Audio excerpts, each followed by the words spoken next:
Olá a todos, dando continuidade à aula sobre vírus causadores de doenças respiratórias. Hoje nós vamos falar de outros grupos de vírus associados a essas doenças. Dentre os vírus que vamos discutir hoje, vamos falar sobre o vírus sincicial respiratório, os vírus para influenza, metapneumovírus humano, adenovírus, bocavírus humano e rinovírus.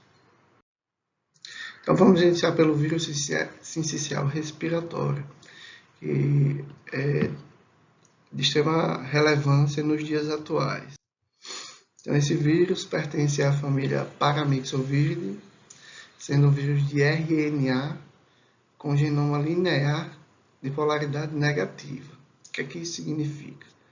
Significa que o genoma do vírus é um RNA e para poder esse vírus produzir suas proteínas, esse RNA com polaridade negativa precisa ser copiado por RNA polimerase para poder formar a fita de RNA positiva. E aí essa fita de RNA positiva é que vai ser traduzida semelhante ao que acontece com o RNA mensageiro de uma célula de um mamífero, certo? Esse vírus ele apresenta dois serotipos, o vírus sincicial A e o B, né? E normalmente o vírus sincicial A está associado a casos mais graves, e o vírus sincicial respiratório está principalmente associado a quadros de bronquiolites, né, e pneumonias em lactentes no mundo todo. Hoje ele é o vírus que tem maior incidência em crianças abaixo de 2 anos, causando problemas respiratórios. Ele apresenta uma circulação sazonal, tá, que vai normalmente, começa a iniciar quando se aproxima o fim da circulação do vírus influenza, que inicia final de fevereiro e vai até junho, às vezes até um pouquinho de julho. E aí os casos de influenza começam a diminuir, uma vez que a gente já tem tido passado a campanha de vacinação, a imunidade vai aumentando, os casos de influenza vão diminuindo, e a gente começa a identificar a maior quantidade de casos de vírus sincicial respiratório. Tá? O período de incubação do vírus vai de 3 a 5 dias e ele causa quadros mais graves em crianças ou em lactentes que são recém-nascidos com prematuridade, que tiveram baixo peso ao nascer, que estão desnutridos e que têm menos de 4 meses de vida. São as situações onde as infecções pelo vírus sincicial são mais graves. Então, o vírus sincicial respiratório, ele tem uma proteína G, que é a proteína que serve para o vírus se fixar na célula, e a partir daí a célula faz a endocitose do vírus, e aí o vírus entra na célula, tá? Depois que o vírus entra na célula, a estrutura do envelope do vírus se desfaz, ele libera o seu RNA dentro da célula, e esse RNA vai se incorporar ao DNA da célula e iniciar o processo de replicação para a formação de novos vírus. Tá? Existe uma outra proteína que tem um papel muito importante na patogênese do vírus sincicial, que é a proteína F. Essa proteína F é importante no processo de fusão de células e formação do sincício. Então, o vírus sincicial, assim como alguns outros vírus que a gente vai ver, como alguns parainfluenza e o metapneumovírus, eles têm a tendência de formar sincícios entre as células. O que é isso? Ele faz a fusão das membranas das células, faz a fusão das células, e a gente acaba tendo um tecido multinucleado sem as membranas celulares da célula. Então, é como se formasse uma grande célula, tá? Uma célula grandona com vários núcleos, porque essa proteína ela faz com que a patogênese do vírus faz com que as células se fundam, tá? E isso atrapalha demais a função das células e vai causando a lesão no tecido respiratório, tá? Então, como eu falei, a principal causa de bronquiolite, né, inflamação nos brônquios e pneumonias em lactentes em todo o mundo, tá? Normalmente a doença severa se relaciona com o chiado durante a respiração e também pode estar relacionada à asma no futuro. Tá? Atualmente a gente tem mais de 3 milhões de hospitalizações e em torno de 60 a 200 mil mortes anualmente em todo o mundo. Tá? Então, hoje o vírus sincicial respiratório ele tem uma atenção importante da Organização Mundial de Saúde. Então, existem vários grupos no mundo tentando desenvolver vacinas para o vírus sincicial respiratório em função da quantidade de casos e da quantidade de óbitos que ele vem causando ao longo dos anos. Então, hoje, o próprio Ministério da Saúde do Brasil incluiu o vírus sincicial respiratório no sistema de vigilância que atualmente vigia apenas influenza. Então, no ano de 2019, o vírus sincicial respiratório foi incluído também nesse sistema de vigilância de casos, né? Não só em casos daqueles pacientes que procuram os hospitais nos casos mais graves, mas também nos casos que são mais leves também. A transmissão do vírus sincicial respiratório ela se dá da mesma forma que para os outros vírus, como influenza, o coronavírus que a gente já viu, né? Então, através do contato com secreções contaminadas com o vírus, né? Gotículas derivadas de tosse, de espirro, em contato com a mucosa dos olhos, boca, nariz, são as formas com que a gente vai se contaminar com todos os vírus que nós vamos ver, né? E que nós já vimos. Por causa do vírus sincicial, o tempo de sobrevida dele nas mãos é menor do que 1 hora, mas ele pode ficar até 24 horas em algumas superfícies não porosas. Tá? Aí vem a importância das medidas, né, de prevenção, de higienização dos materiais, principalmente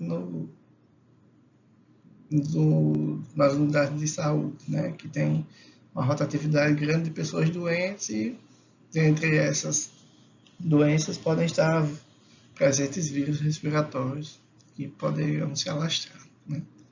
O período de incubação vai de 4 a 5 dias, então depois que a pessoa entra em contato com o vírus, leva de 4 a 5 dias para que ele replique, né, se divida, se reproduza em quantidade para começar a gerar os sintomas. Né?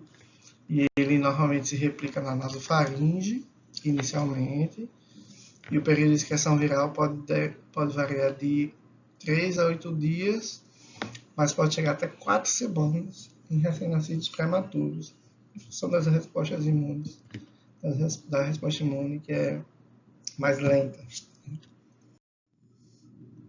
Os principais sintomas são coriza, tosse seca, eventualmente seguida de vômitos, em função da frequência alta, irritabilidade, falta de apetite, febre. Então vejam que são sintomas principalmente relacionados ao trato respiratório superior.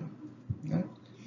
Depois de 24 a 48 horas, os sintomas podem piorar e aí a gente vão aparecer outros sintomas, como sibilância, né, que é o chiado no peito, a taquipneia, que é o aumento da frequência respiratória, o batimento de asa de nariz, que aumenta o tamanho da cavidade narina para ver se consegue absorver mais oxigênio, podendo chegar até a cianose, né, que é quando as extremidades ficam roxas, lábios, dedos, as mãos ficam roxos em função da redução da quantidade de oxigênio no sangue, né, em função da diminuição da quantidade de oxigênio que está conseguindo ser absorvido, está conseguindo ser trocado.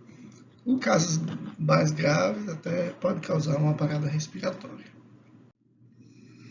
Então, como é que acontece o processo de infecção pelo vírus? Ele faz sua replicação viral, né? Ele se reproduz. A replicação viral é a reprodução do vírus.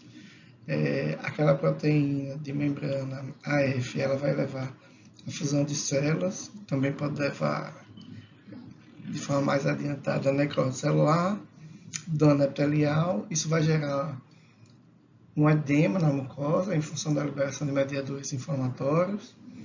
Também vai gerar a perda dos cílios, que é um mecanismo de proteção do sistema respiratório para a eliminação de substâncias estranhas, né, micro-organismos também.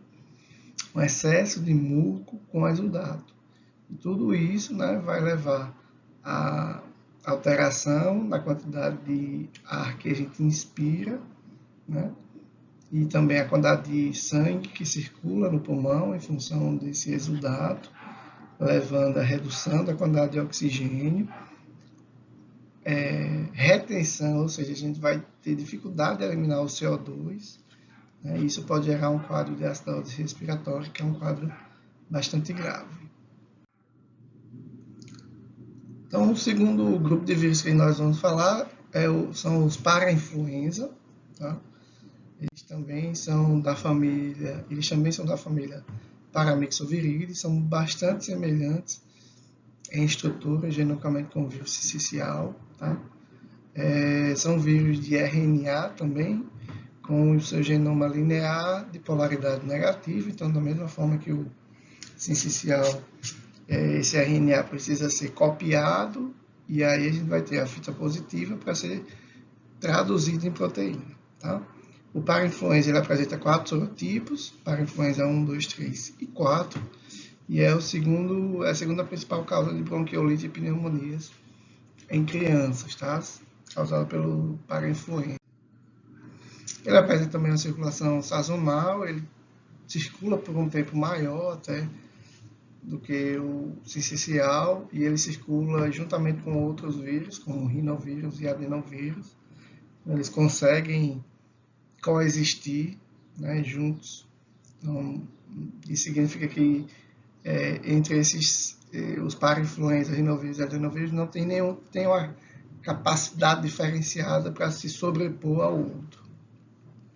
Seu período de incubação leva de 2 a 7 dias, e um dos tipos de para-influenza é o principal causador do croup, tá?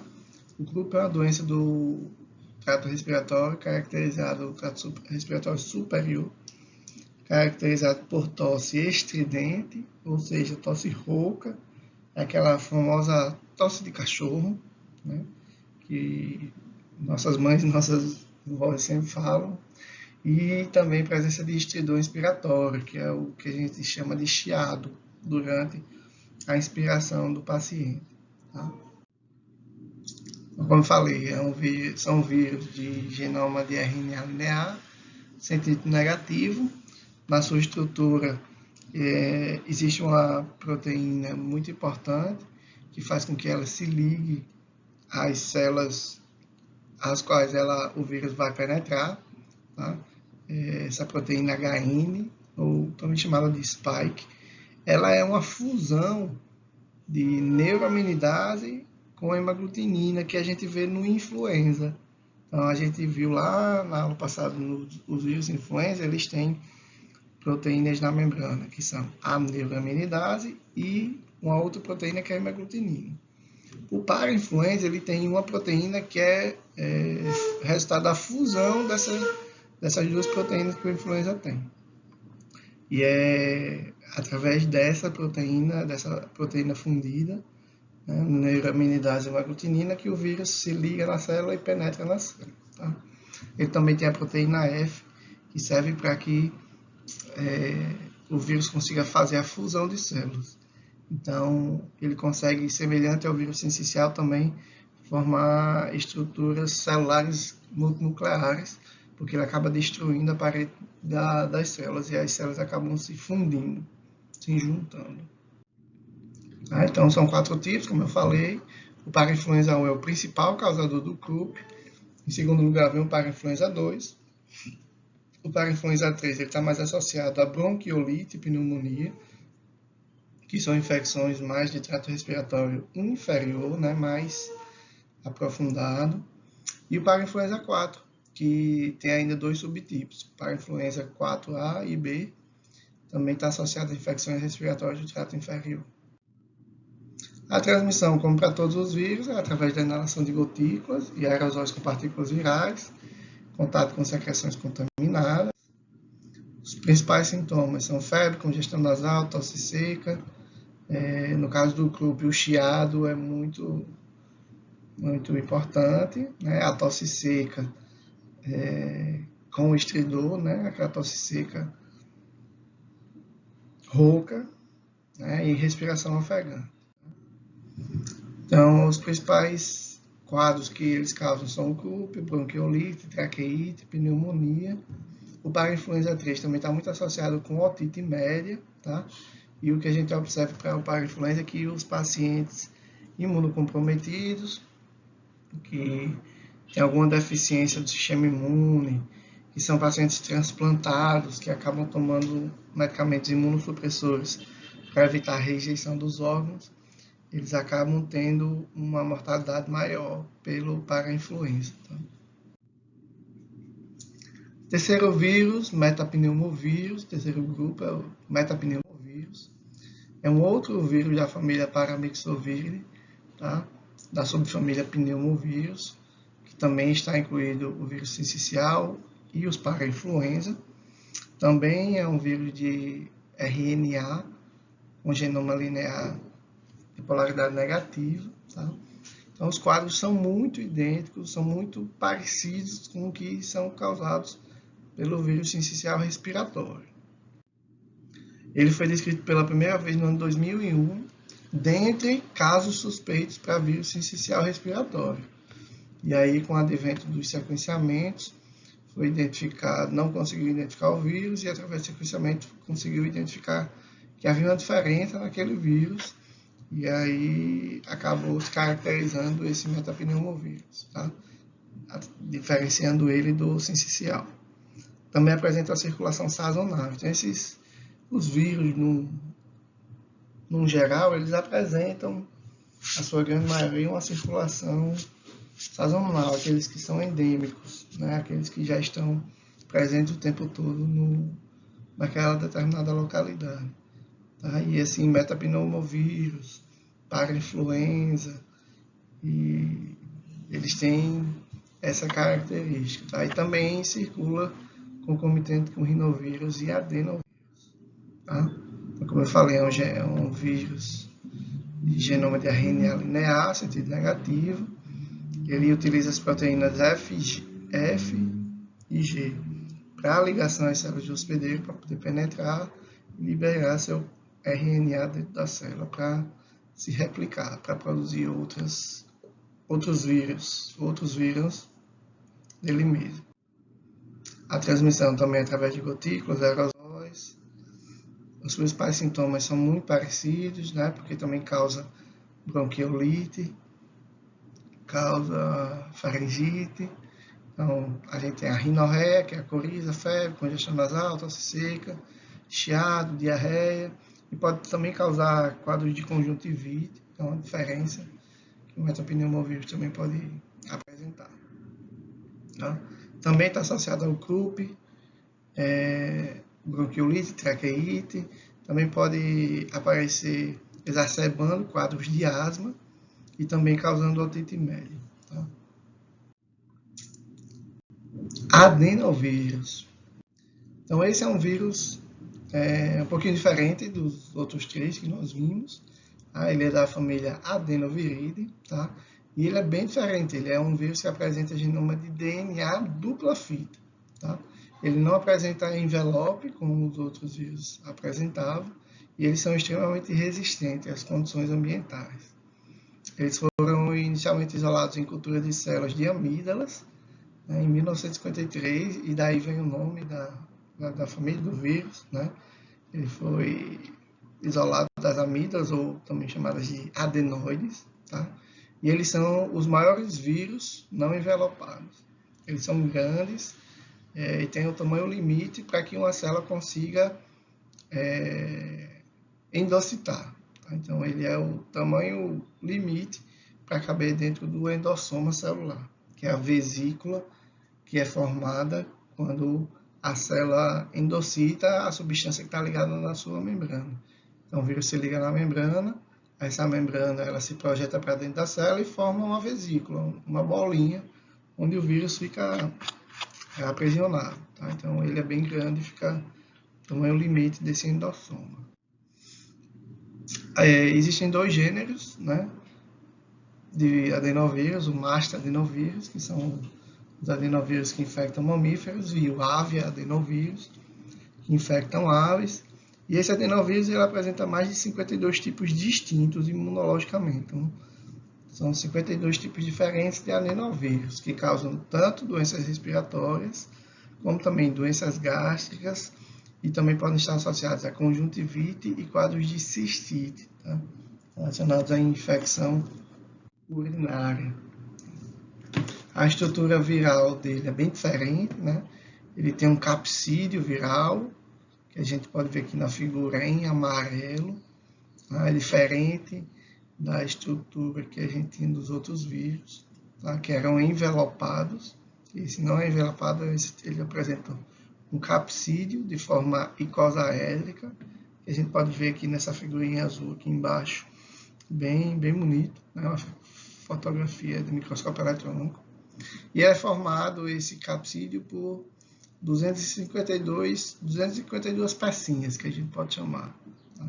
São 240 exons, que são essas pecinhas que ficam mais no meio, e 12 pentons, que ficam nas quinas do icosaedro do capsídeo do vírus.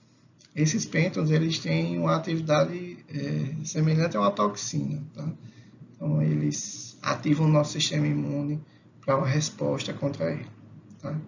E essas fibras que estão no capsídeo, tá? Elas também apresentam uma atividade de hemaglutinina, tá? Uma atividade de aglutinação de hemácias.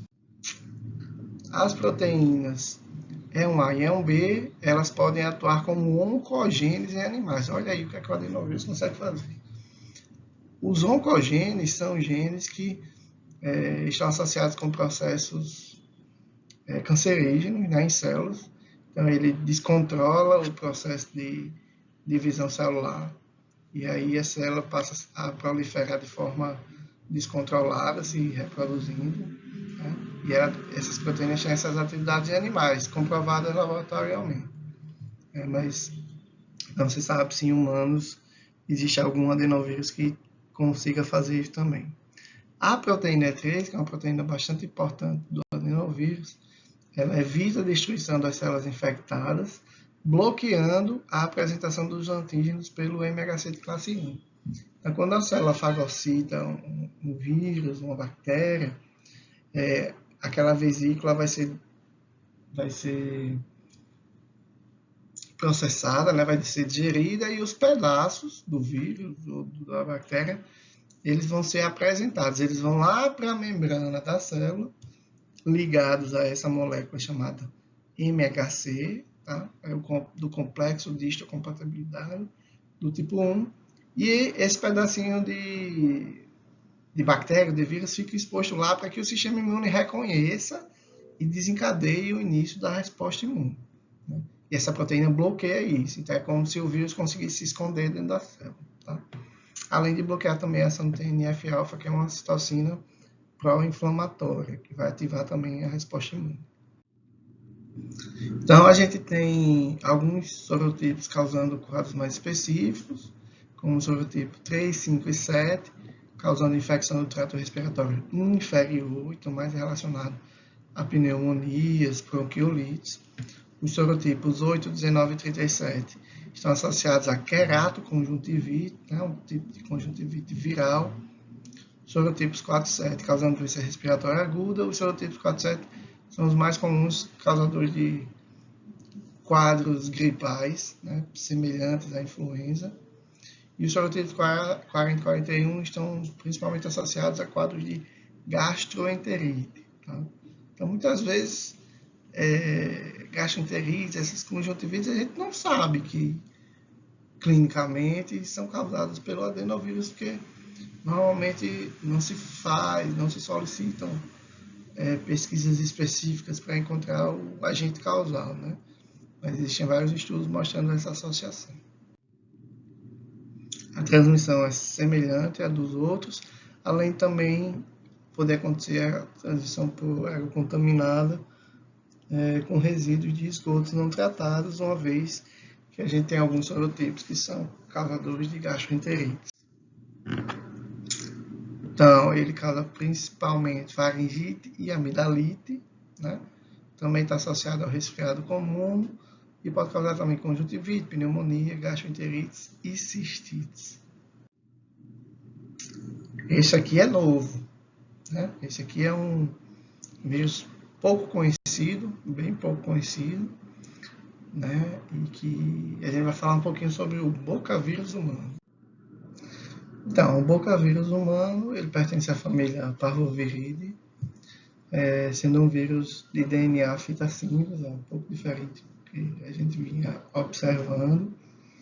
Ele é não envelopado, contendo um capsídeo icosaédrico muito parecido com o adenovírus, né, de estrutura, sendo que ele é um DNA fita simples e o adeno é um DNA fita dupla, né.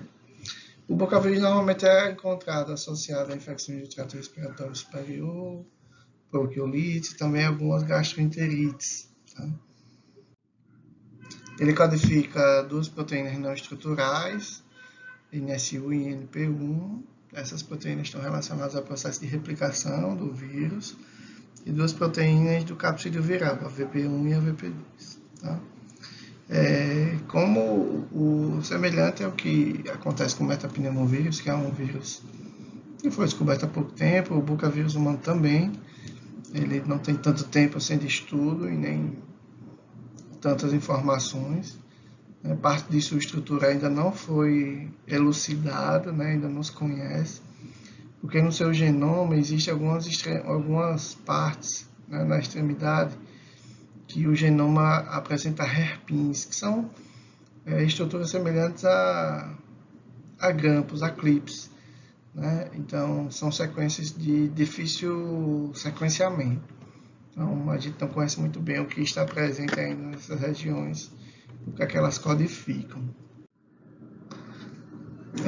Existem bastante estudos relatando a ocorrência da presença do bocavírus, principalmente em crianças, em situações de quadros respiratórios, doenças gastrointestinais, mas ainda não se comprovou a real associação dessas doenças com o bocavírus. Então, o fato dele estar presente não necessariamente ele está causando aquela doença. E por que não se comprova isso? Primeiramente, não existe nenhum modelo de infecção para esse vírus. Então, a gente não tem no laboratório nenhum modelo que a gente adicione o vírus e a gente consiga ver esse vírus causando lesão celular. Tá? Outra coisa, não existe ainda nenhum modelo de cultivo celular para bocavírus, então a gente não consegue isolar o vírus. Ainda também não se conhece muito bem as vias de infecção do bocavírus humano. Né? E uma outra coisa é que ele aparece muito associado com co-infecção, como um segundo vírus em casos confirmados de influenza, rinovírus e vírus sincicial. Então, por todos essas questões é que a gente não consegue associar a presença do vírus a ser a causa da doença que a criança ou o indivíduo está apresentando. Então, existem também vários relatos de identificação de bocavírus em pessoas sem sintomas. Então, é necessário ainda que haja muitos estudos, né, sobre o bocavírus para a gente saber se ele está ali colonizando ou se ele está causando doença.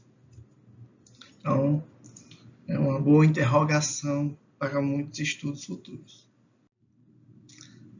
Por último, nós vamos falar do rinovírus, né, que é um vírus extremamente comum. Ele pertence à família Picornaviridae, tá? Apresenta um RNA fita simples, sentido positivo, uma diferença dos outros. Então, esse RNA sentido positivo, ele já pode produzir as proteínas de forma direta, diretamente do genoma do vírus. Tá? São vírus não envelopados, que apresentam capsídeo icosaédrico e também são altamente resistentes às condições ambientais. No caso do rinovírus, existem 3 espécies de rinovírus, o A, o B e o C. É a principal causa do resfriado comum, né? Não gripe, resfriado, aquele chatinho, que a gente fica corizando, o olho lacrimeja, né? Aqueles sintomas mais leves, tá? Mas também está presente infecções respiratórias mais moderadas, tá? A replicação viral ótima do rinovírus está entre 33 e 36 graus. Então, existem algumas teorias que falam que por esse motivo o vírus está mais no trato respiratório superior, tá? E ele pode também estar associado a complicações de pacientes com fibrose cística, asma, bronquite e pneumonia, tá? Então, a estrutura do vírus, aí ele apresenta, como a gente falou, um capsídeo viral, que é formado por 4 proteínas estruturais, VP1, VP2 e VP3 externamente. Internamente a gente tem uma VP4 que faz a estabilização desse capsídeo. Apresenta mais de 100 sorotipos diferentes e tem um período de incubação bem curto, de 1 a 3 dias. A transmissão é semelhante aos outros vírus respiratórios, com inalação de gotículas, aerosóis e contato com secreções contaminadas. Então, o rinovírus, para causar seus sintomas, ele faz uma replicação viral no epitélio do trato respiratório superior, né, narina, faringe, e ele tem a propriedade de ativar a síntese de citocinas inflamatórias, principalmente interleucina 1. Então, a chuva de citocinas, né, iniciadas pela 1, que causam um processo inflamatório local, e esse processo inflamatório que vai causar todos os sintomas do resfriado comum, né? Congestão nasal, vermelhidão, a coriza, que é a rinorreia, vão estar associados a essa cascata inflamatória que o rinovírus é extremamente capaz de desencadear. Os principais sintomas são espirro, congestão nasal, dor de garganta, aquele resfriado comum, leve. Nem sempre tem febre, quando tem febre é aquela febre baixa, que deixa a gente, aquele quadro deixa a gente pouco produtivo durante o dia. Ok? Então essa foi a nossa segunda parte dos vírus respiratórios, dos vírus causadores de doenças respiratórias. Espero que vocês tenham gostado, né? Qualquer dúvida podem colocar no fórum e eu vou deixar uma atividade para vocês responderem. Obrigado.